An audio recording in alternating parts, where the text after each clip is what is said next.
যোনটো নটিছৰ মতে district wise vacancy লিষ্টকেইটা দিয়া আছে। মই কৈ দিছোঁ কি দিয়া আছে। বাক্সাৰ কাৰণে 90টা, বজালীৰ কাৰণে প্ৰায় 39টা, লগতে 90টা, বৰপেটা, বিশ্বনাথ 70টা। কোৱা শুনি আমাৰ ইণ্টাৰভিউ কেতিয়াৰ পৰা হ'ব? তো কামৰূপ মেট্ৰ' কৰিছোঁ। কামৰূপ মেট্ৰ' তেওঁ কোৱা শুনি 21 আগষ্টৰ পৰা আৰম্ভ হ'ব বুলি কৈছে। লগতে কামৰূপ ৰুৰালৰ আৰম্ভ হ'ব 21 আগষ্ট ছেম আছে। লগতে নলবাৰীৰ কাৰণে 21 আগষ্ট। তো হেল্ল' নমস্কাৰ, কমৰুক চুদুং কলম্বাই লগতে কাৰ্ডুম। কি খবৰ? মোৰ খবৰ ভালে আছে। আপোনালোকৰ খবৰ নিশ্চয় জনাব নাপাহৰিব। তো মই বৰ্তমান আছোঁ ফিল্ডত, ৰানিং কৰা নাই, ৰানিং আজি নকৰিলোঁ। মানে ৰাতি হোৱাত বেছি দেৰি হৈ গ'ল, কাৰণ যোৱাকালি আছিলে ক্ৰিকেট চোৱাৰ কাৰণে ৰাতি হৈ গ'ল, প্ৰায় 1:30 বাজি গ'ল। খেল চাওঁতে ইণ্ডিয়া আৰু ইংলেণ্ডৰ আছিলে ছেমি ফাইনেল।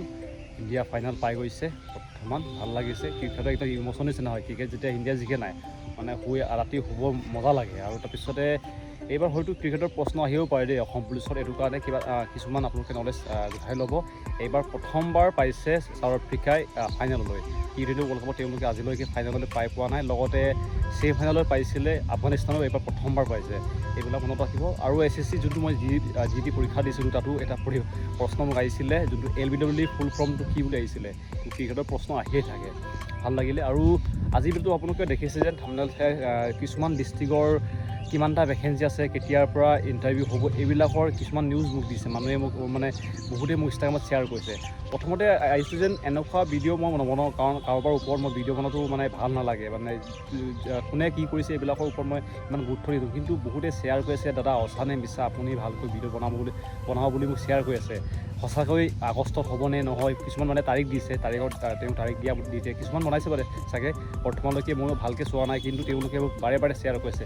মই এটা দুটা শ্বেয়াৰ কৰালে বেলেগ আছিলে, কিন্তু যোৱাকালিৰ পৰা শ্বেয়াৰ কৰিয়ে আছে মোক, দাদা আপুনি ইয়াৰ ওপৰত ভিডিঅ' বনাওক, লগতে কেতিয়া হ'বগৈ ইণ্টাৰভিউ, এডমিট কাৰ্ড কেতিয়া আহিব, আপুনি অলপ আইডিয়া দিব পাৰিব নেকি বুলি বহুতে সুধি আছে। সেইটো কাৰণে বনাইছোঁ। তো আজি এই ভিডিঅ'তে আপোনালোকক যিটো ডিষ্ট্ৰিক্ট ৱাইজ ভেকেঞ্চি আহিছে, এইটো সঁচা নে মিছা ক'ব চেষ্টা কৰিম। বোলো আজি ভিডিঅ' আৰম্ভ কৰোঁ। তেওঁ এখন নটিছ দেখুৱাইছে, যোনটো নটিছৰ মতে ডিষ্ট্ৰিক্ট ৱাইজ ভেকেঞ্চি লিষ্টকেইটা দিয়া আছে। মই কৈ দিছোঁ কি দিয়া আছে। বাক্সাৰ কাৰণে 90টা, বজালীৰ কাৰণে প্ৰায় 39টা, লগতে 90টা, বৰপেটা, বিশ্বনাথ 70টা, আৰু 77 বঙাইগাঁও, কাছাৰ, চৰাইদেউ এইবিলাকৰ আছে। আমাৰ শিৱসাগৰ কিমান দিয়া আছে, তো তাৰ মতে 59টা। এনেকুৱা তেওঁ লিষ্ট এখন দেখুৱাইছে। তো ভেকেঞ্চি সঁচাকৈ কিবাই আহিব, এনেকৈ ডিষ্ট্ৰিক্ট ৱাইজে আহিব। কিন্তু যোনটো তেওঁ লিষ্ট দেখাইছে, এইটো সঁচা বুলি ক'ব নোৱাৰি, কাৰণ বৰ্তমানলৈকে কোনটো ডিষ্ট্ৰিক্টৰ কাৰণে কিমান ভেকেঞ্চি আছে এইটো দিয়া নাই। এইটো কাৰণে বিশ্বাস কৰিব নোৱাৰি, কাৰণ SLPR আহিব। যিমান অফিচিয়েল কিবা নটিছ আহিব নাই, এইবিলাক অফিচিয়েলি SLPR আহিব। SLPR মানে হৈছে state level police recruitment board, তাতে আহিব। লগতে এটা মোক প্ৰশ্ন কৰিছিলে যেন POP মানে কি বুলি সুধিছিলে। POP মানে হৈছে পাছিং আউট পৰেড। যোনটো যিকোনো ডিফেন্স চাকৰি যেতিয়া লাষ্ট তেওঁলোকৰ কছম লয় নাই, মানে যোনটো তেওঁলোকে কছম ল'বলগীয়া হয় যে এনেকৈ মই কৰিম, মই দেশৰ কাৰণে কিবা কৰিম, এইটো কোৱা হয় POP, পাছিং আউট পৰেড। এইটো আছে কিবাৰ ছেকেণ্ড উইকত, জুলাই মাহৰ ছেকেণ্ড উইকত আছে বুলি কৈছে। কিবাৰ ফৰেষ্টৰসকলৰ, যদি AFF কৈছোঁ, এইবিলাকৰ সেইদিনা হয়তো জুলাই মাহৰ সেইদিনা ছেকেণ্ড অফত আপোনালোকে এডমিট কাৰ্ডৰ বিষয়ে গম পাব পাৰে, বা কেতিয়া হ'বগৈ ইণ্টাৰভিউ, তেতিয়া CM ছাৰ আহিব। এইটো অফিচিয়েলি দিয়া আছে। কিছুমান আপোনালোকে যদি নিউজ ভিডিঅ' চালে আপোনালোকে গম পাব যেন AFF বৰ্তমান যোনটো দেৰগাঁৱত তেওঁলোকে ট্ৰেইনিং কৰি আছে, তেওঁলোকৰ সমাপ্ত হ'ব লৈছে, কিন্তু বৰ্তমানলৈকে তেওঁলোকৰ POP হোৱা নাই। মোৰ বৰ্তমান লগৰ বহুখিনি আছে তাতে, আমি একেলগে ভাইবা দিছিলোঁ, কিন্তু মোৰ নহ'ল, তেওঁলোকক হৈ গ'ল।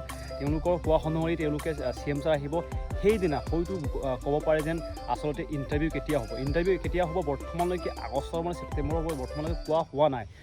প্ৰথমে কৈছিলে জুলাই বুলি কৈছিলে, কিন্তু এতিয়ালৈকে জুলাই মাহত পাৰ হ'ব, জুলাই মাহ আহিব, জুন মাহ পাৰ হ'ব লৈছেহি। আৰু আজিৰ পৰা এপ্লাই প্ৰক্ৰিয়া আৰম্ভ হৈছে SSC MTS। আপোনালোকে এইবিলাক এপ্লাই কৰিব পাৰিব। বৰ্তমান তেওঁৰ কোৱা শুনি আমাৰ ইণ্টাৰভিউ কেতিয়াৰ পৰা হ'ব? তো কামৰূপ মেট্ৰ' কৰিছোঁ। কামৰূপ মেট্ৰ' তেওঁ কোৱা শুনি 21 আগষ্টৰ পৰা আৰম্ভ হ'ব বুলি কৈছে। লগতে কামৰূপ ৰুৰালৰ আৰম্ভ হ'ব 21 আগষ্ট ছেম আছে। লগতে নলবাৰীৰ কাৰণে 21 আগষ্ট ছেম, আৰু নগাঁৱৰ কাৰণে 21 আগষ্টৰ পৰা আৰম্ভ হ'ব বুলি কৈছে ইণ্টাৰভিউ। লগতে আমাৰ শিৱসাগৰৰ তেওঁ কোৱা অনুসৰি 4 তাৰিখ 9 মাহ 2024 পৰা ইণ্টাৰভিউ আৰম্ভ হ'ব বুলি কৈছে। এই নটিছখনো ফেক হয়, সঁচা নহয়। তেওঁ কোৱা অনুসৰি এইটো ডিপাৰ্টমেণ্টে যোৱা কাগজ হয় বুলি কৈছে, মানে নটিছ হয় বুলি কৈছে। তো বৰ্তমান মোৰ চিনাকি অসমত যোনটো SI লেভেলৰ 5জন চিনাকি আছে, তাকো মই তেওঁলোকৰ পৰা মই খবৰ লৈছিলোঁ। লগতে যোনটো বৰ্তমান অসম পুলিচৰ হেডকোৱাৰ্টাৰ, তাতো মোৰ লগৰ এজন আছে। মই কেতিয়াবা আপোনালোকক ভিডিঅ'ত দেখুৱাই দিম। নতুনকৈ পাইছে AB হয়, তাতে তেওঁ ডিউটি কৰিছে। তাকো মই সুধিছিলোঁ যেন এইটো এনেকুৱা নটিচ গৈছে নেকি বুলি। তো তেওঁ কোৱা শুনি এনেকুৱা নটিচ বৰ্তমানলৈকে একো যোৱা নাই। যেতিয়া যাব তেওঁ নিশ্চয় দেখুৱাই দিম। লগতে মই তেওঁ কেতিয়াবা ভিডিঅ'ত মই ইণ্টাৰভিউ চিষ্টেমে তেওঁ কেনেকৈ পঢ়িছিলে এইবিলাকৰ বিষয়ে এটা ভিডিঅ' আনিম ভাবি আছোঁ। নিশ্চয় আপোনালোকে অপেক্ষা কৰিব। অলপ লাজ কৰি মানে ইমান ভিডিঅ' চিডিঅ'ত আহিব চেষ্টা নকৰে, নহ'লেতো আগতে মই আনিব চেষ্টা কৰিলোঁ হয়।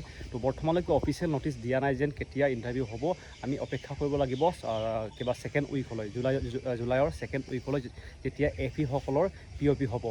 তো এয়া আছিলে ভিডিঅ'টো। মই কোনো কণ্ট্ৰভাৰ্চি কৰিব বিচৰা নাই। যদি ভিডিঅ' তেওঁ চাই আছেগৈ, তাকো কৈছোঁ মই কোনো কণ্ট্ৰভাৰ্চি নালাগে। মই যি মোক প্ৰশ্ন কৰিছিলে মোৰ ছাবস্ক্ৰাইবাৰসকলে, তেওঁলোকক উত্তৰ দিব চেষ্টা কৰিলোঁ। বৰ্তমানলৈকে অফিচিয়েলি এনেকৈ নটিচ চটিচ যোৱা নাই, আৰু যেতিয়া আহিব আপোনালোকক মই নিশ্চয় আগতীয়াকৈ জনাব চেষ্টা কৰিম।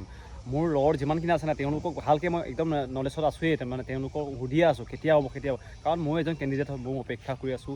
যেতিয়া এনেকুৱা অফিচিয়েল আহি যায় নিশ্চয় জনাম, আৰু আপোনালোকক অপেক্ষা কৰিব লাগিব ছেকেণ্ড উইকলৈ। ছেকেণ্ড উইকত হ'ব POP FE সকলে, তেতিয়া CM ছাৰ আহিব। এনেই কিবা নহয় কিবা আপোনালোকে ডেট পাব।